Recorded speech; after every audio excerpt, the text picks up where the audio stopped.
नमस्कार दोस्तों, मैं नीतू हरीशक्ता अपने YouTube चैनल में आप सभी लोगों का स्वागत करती हूँ। तो आज की शुरुआत हम करेंगे अपने ग्राम देवता गोलजू के पावन मंदिर में जाके वहाँ के पवित्र दर्शन कराऊंगी आपको। जय हो गोलजू देव। हम पहुँच चुके हैं गोलजू के मंदिर में। अब यहाँ पर थोड़ा सा गोत्र रखा है, हम इसे डालेंगे सभी लोग।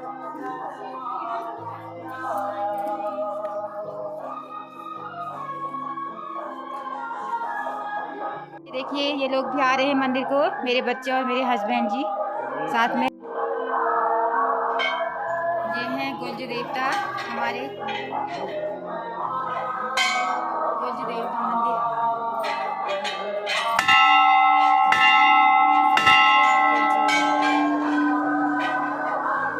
देखिए गोलजू की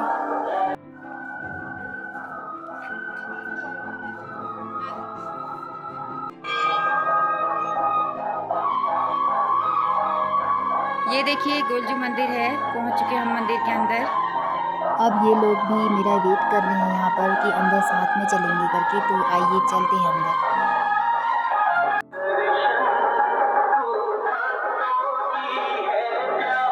पहुंच चुके हैं गोलजू मंदिर में। अब जाते हैं अंदर और दिखाती हूँ आपको अंदर का पूरा गोलजू के पावन दर्शन कराती हूँ आप लोगों को। जय हो गोलजू देवता, अपनी कृपा दृष्टि और छत्र छाया बनाए रखना हम पे और सभी लोगों पे बनाए रखना अपनी छत्र छाया। जय हो गोलजू देव। ये देखिए आप गोलजू देव के पवित्र दर्शन कर लीजिए आप सभी लोग। और ये है काठ का घोड़ा।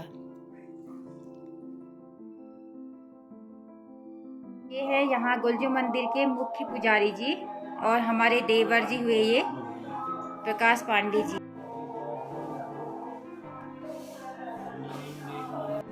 हम पहुंच चुके हैं गोलजू देवता के मंदिर। गोलजू महाराज की जय। गोलजू हमारे ग्राम देवता हैं और हम खरककार से हैं। ये हमारा सौभाग्य है कि हम खरककार के ग्राम से हैं, गोलजू की पावन धरती से। और ये गोलजू में जो पंडित जी बैठे हुए हैं ये हमारे देवर जी हैं, ज्योतिषाचार्य प्रकाश पांडे जी, और मंदिर के मुख्य सेवक हैं ये। तो आइए थोड़ी सी जानकारी हम इनसे भी ले लेते हैं। बताइए गोलजू। सबसे पहले तो आप सभी लोगों का हार्दिक अभिनंदन स्वागत करता हूं। नवरात्र पर्व की दूसरे दिन की बधाई भी आप लोगों को देता हूं। धन्यवाद। ये मेरा परम सौभाग्य है कि आज जो है मुझे ये लोग लाइव दिखा रहे हैं। तो सबसे पहले तो मैं एक छोटी सी बात अपनी बताना चाहता हूँ इनके बारे में, इनके उसके बारे में कि इनका कितना महत्व है और ये कैसे आप लोगों को वो देते हैं। थोड़ा सा ज़्यादा टाइम न देके एक बार क्या की बात है कि यहाँ से मैं लोहाघाट की ओर निकल रहा था और यहाँ से मैं बिल्कुल सही गया था, लेकिन लोहाघाट जाके मेरे पेट में राइट साइड में इतनी बड़ी दर्द हो गई थी कि मुझे तो लग गया था कि आज मैं रामायण पाठ नहीं कर पाऊंगा। हालांकि मैंने इसके बारे में पहले भी बता रखा है, हमारे कपिल देव जी आए थे उनके सामने। तो जैसे ही परेशानी आई और उसके बाद इनके आगे नतमस्तक रहा कि मैंने कहा आज लाज आपने ही बचानी है। पूरी रात भर रामायण की है अकेले। तो ये सबसे पहला मेरा एक अनुभव इसके सामने है। और एक छोटी सी कथा इनके बारे में बताता हूँ जितना कि मुझे जानकारी है। सबसे पहले तो इनकी जो स्थापना है वो 1300 ईस्वी की स्थापना बताई जाती है। अच्छा। और मेरे जो दादाजी स्वर्गीय जयदत्त पांडे जी बताए, इनको साक्षात दर्शन बताए थे, हमारे जो पहले लोग कहते हैं, ठीक है। हाँ। तो ये भाव के भूखे हैं और जो भाव से इनको भज लेगा उनका निश्चित रूप से कल्याण होगा।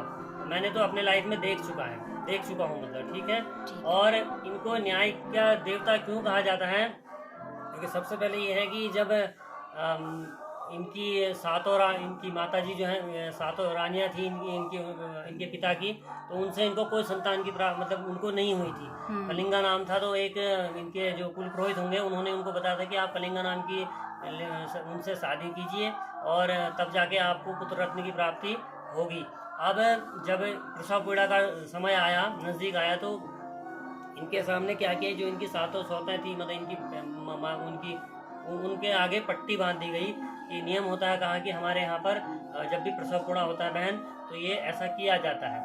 अब जब गोलजू महाराज का जन्म होना था तो इनको सबसे पहले जो है उन्होंने क्या किया, वो जहाँ पर थोड़ा सा ये जैसे यहाँ पर प्रसव पीड़ा हो रही है तो थोड़ा सा काट के जो है एक सिलबट्टा रख दिया इनके लिए। अब ये तो पैदा हो चुके थे गुल्जू। फिर इसके बाद इनको उन्हीं सौतों ने इनके सौत माँ हुई, उन्होंने जो है इनको बिच्छू घास में डलवा दिया।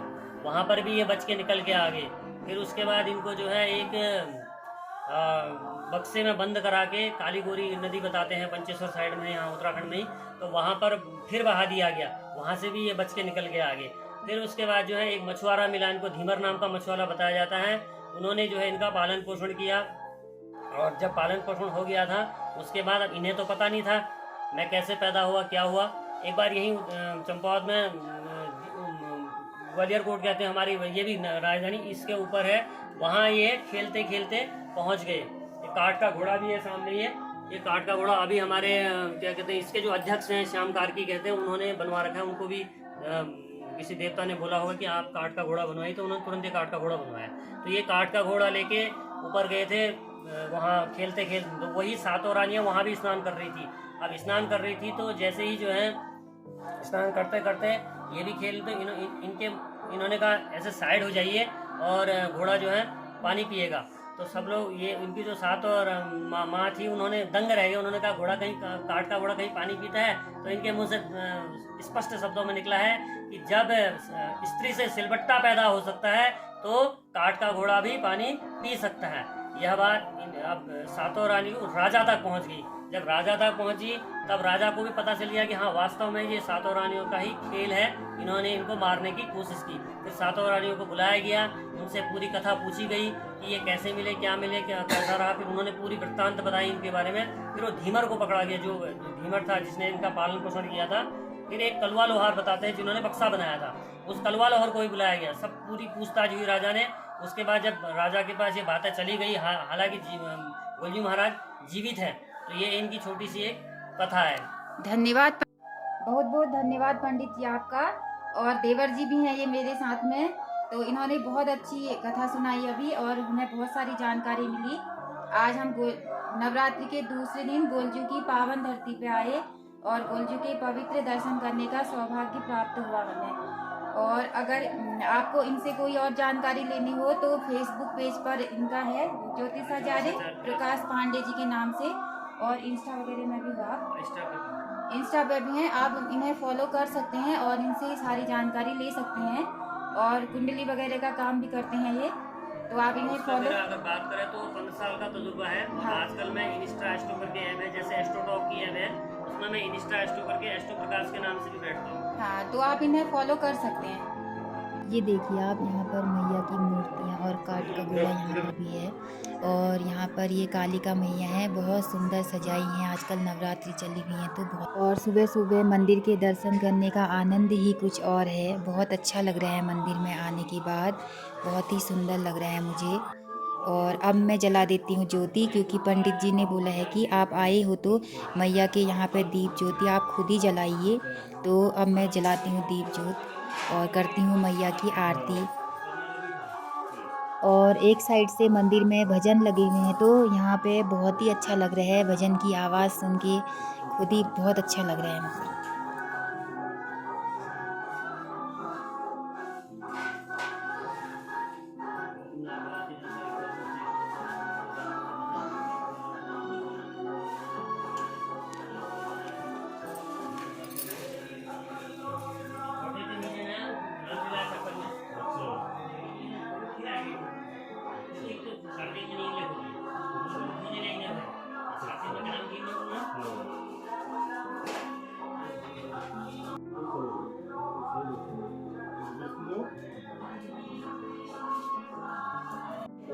गोलजू देव बहुत ही सुंदर लग रहे हैं। देखिए आप, बहुत ही सुंदर हैं। आज मेरे हस्बैंड जी और मैंने किया गोलजू देव का पाठ किया मंदिर में जाके, और गोलजू देव की पूजा अर्चना की बहुत अच्छे तरीके से। हे गोलजू देव, अपनी कृपा दृष्टि बनाए रखना, सभी लोगों पर अपनी छत्र छाया रखना। जय गोलजू महाराज।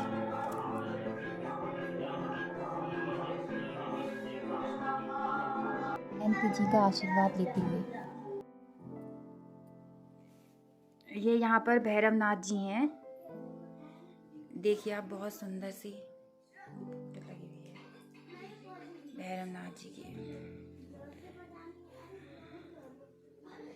अब आप लोग भी कर लीजिए भैरवनाथ के दर्शन। और और यहाँ पर जो अखंड वो जलती है ना, अखंड धुनी जलती है इधर पर।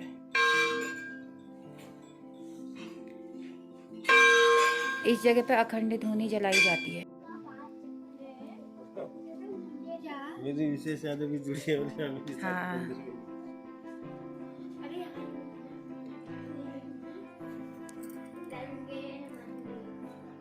ये है सिद्ध बाबा का मंदिर है ये।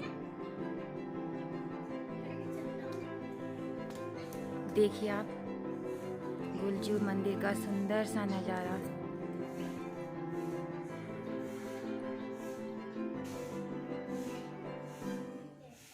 और ये देखिए, इसको क्या बोलते हैं, कदली वृक्ष, केले का वृक्ष, केले का वृक्ष है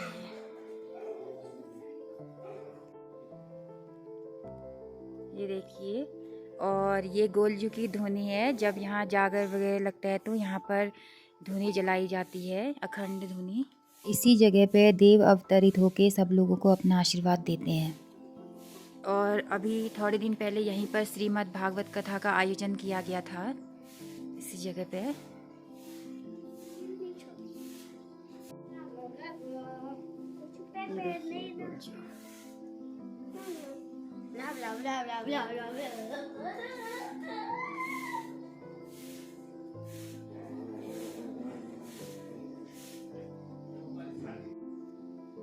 ये है गुलजू मंदिर का सुंदर सा नज़ारा। और यहाँ से मेरी विशेष यादें जुड़ी हुई हैं, क्योंकि इसी मंदिर पर मेरी शादी हुई थी, तो मुझे यहाँ के बहुत अच्छा लगता है। गुलजू की महिमा इतनी है कि मुझे सभी चीज़ें बहुत अच्छे से भी, गुलजू का आशीर्वाद हमेशा बना रहे।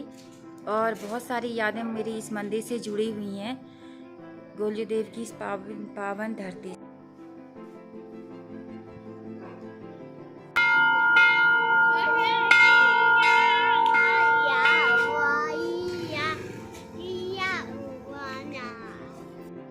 ये है गोलजू का फील्ड, गोलजू ग्राउंड है ये। देखिए बहुत बड़ा है, और यहाँ पे सुबह और शाम के समय बहुत ज़्यादा भीड़ रहती है, और बच्चे अपनी तैयारी करते हैं इस फील्ड पे आके। तो बहुत ही बड़ा फील्ड है ये।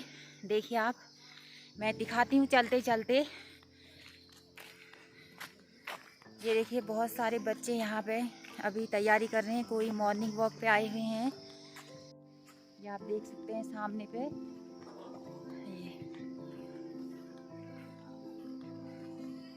ये देखिए, ये भी अपनी थोड़ी सी पुरानी यादें ताज़ा कर रहे हैं यहाँ पे फील्ड पे आके। देखिए आप, ये देखिए फील्ड इतना बड़ा है, यहाँ का ग्राउंड बहुत ही बड़ा है। वहाँ से मैंने दिखाई थी आपको वीडियो, इतना बड़ा फील्ड है। और इसी जगह पे गुलजू महोत्सव लगता है, जिसे अब राजकीय मेला घोषित कर दिया गया है हमारे माननीय मुख्यमंत्री जी द्वारा। देखिए आप, गुलजू से थोड़ा सा बाहर आके ये पार्क है, यहाँ पर इस तरह से पार्क बना हुआ है।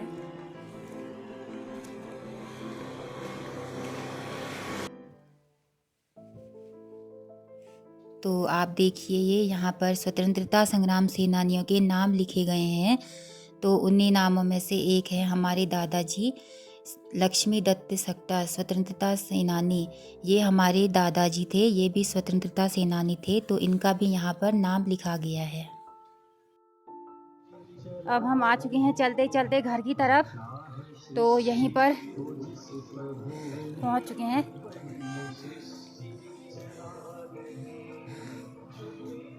थक गए हैं लग रहा है ये लोग सब।